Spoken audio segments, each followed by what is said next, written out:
little bit when we turn people. So here's a couple things you need to pay attention to. We don't want the sheet down too low when we turn people because we're trying to keep them draped over their, kind of around their neck, so there's no exposure of breast tissue or their whole body if it's way up high. So we're gonna make kind of a little tent that they can roll in. And if you don't have this low enough or high enough, when we tent, we're going to still be exposing them. Now, in a private practice where you're in your own room and you're standing here and no one's on that side of the room, you know, you can be a little more relaxed about that because you could tent and have them turn and there could be a little more gapping and they know that you're here, not here, being able to see. In this room, we're always across from each other. So we're gonna avoid exposing ourselves to each other by following these rules. So first thing you wanna do is make sure your sheet is up high enough to have kind of a nice drape around the top of their body. And then you want to create a little more length.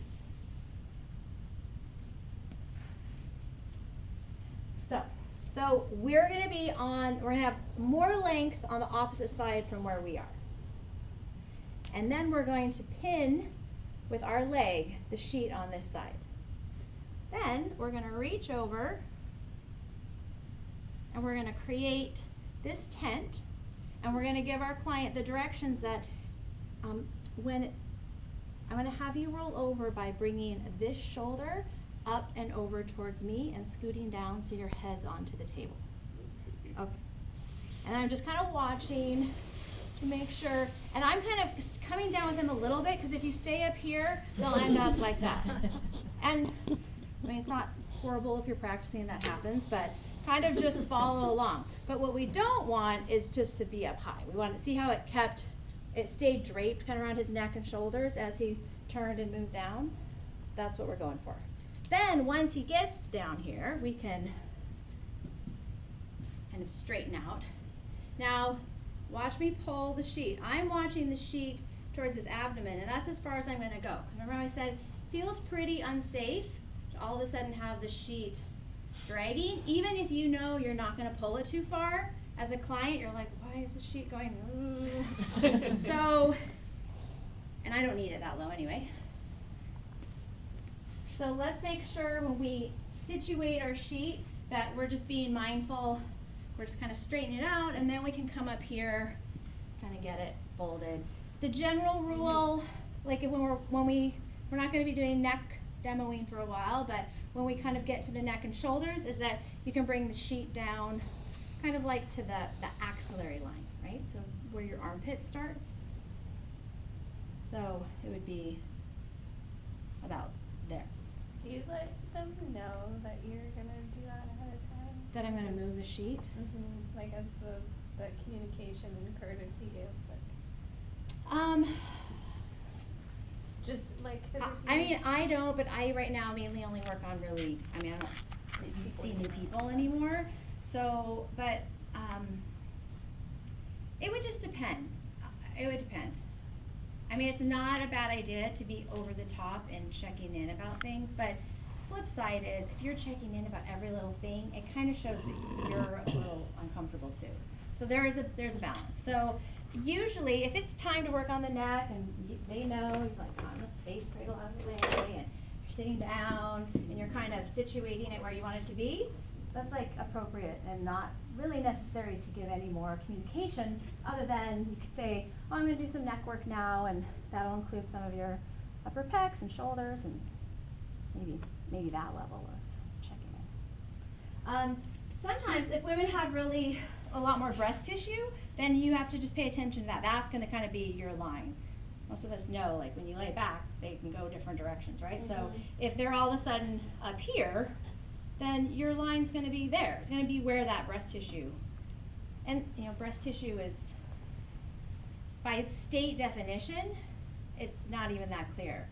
They don't want you touching like nipples and areola unless you have the training, but we're going to, of course, work kind of into the pecs, and sometimes we're going to be on the edge of breast tissue when working muscles, and that's appropriate.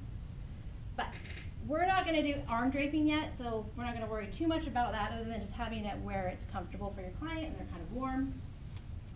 So that's turning.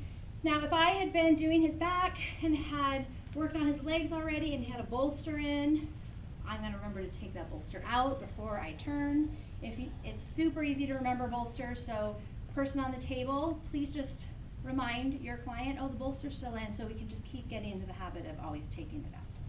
So now, he's in this position, I have the sheets fairly neat again, and then I am going to put a bolster. So now, before we put the bolster under the ankles, now it's gonna go under the knees. Thanks. And if your client doesn't help, go ahead and put your legs down for a second. You will slide your hand under that popliteal space where there's kind of this little arch. And you'll have to lift a little. And usually at that point they kind of will help a little bit, but some people are really good about not helping, which is great. I love it when people are just like so relaxed, they don't do anything. But if someone, like you get somebody that has really muscular legs and they're heavy and you're smaller, and I mean, it's okay to ask the client to lift their knees a little bit to give you space too. So now, this is positioned under his knees. Does that feel comfortable? Okay. So the diaper drape for front of leg is pretty much exactly the same. We're just gonna lift the leg a little differently. So, we're gonna do the same kind of accordion, uncovering his foot up to his knee, keeping the sheet on the table, gonna kind of glide up. Here we're gonna be a little more careful about stopping a little shorter. And then the leg, you're gonna lift it. Drop it. And we're in the same spot where we can kind of get this tight, and we tuck it at the back. So it's exactly the same, it's just how we're navigating getting the leg lifted. And I'll show you a couple, and we always take that out.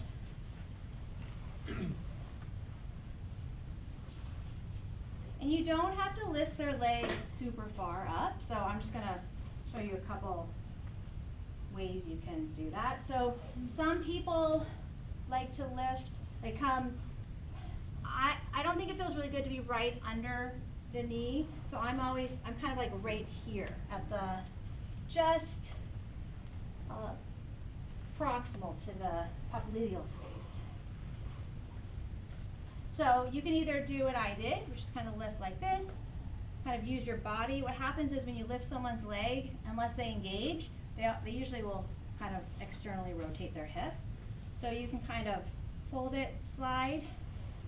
Some people like to hold it like this and slide, and you don't have to lift it very high. You can also come down to the calf and grab and slide. Kind of see what feels more comfortable to you in lifting. All right, I'll do it one more time.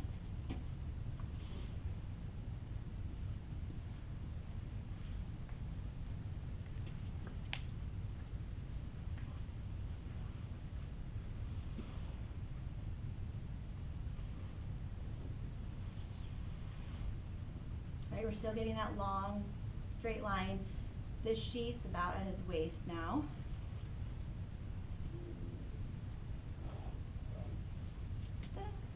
What do you do? I feel like often when not a couple times I've done it, I run into the person's hand. Yeah, so it's a little easier this way because you have a little more height. When they're prone, you just have to kind of remember to lift up a little bit. Go up and over the hand. Okay. Yeah. Which we all forget sometimes. We're like, cool. The person's like, oh, let me get out of your way. Like, sorry, it's okay. Okay, so go get your sheets if you don't have them. And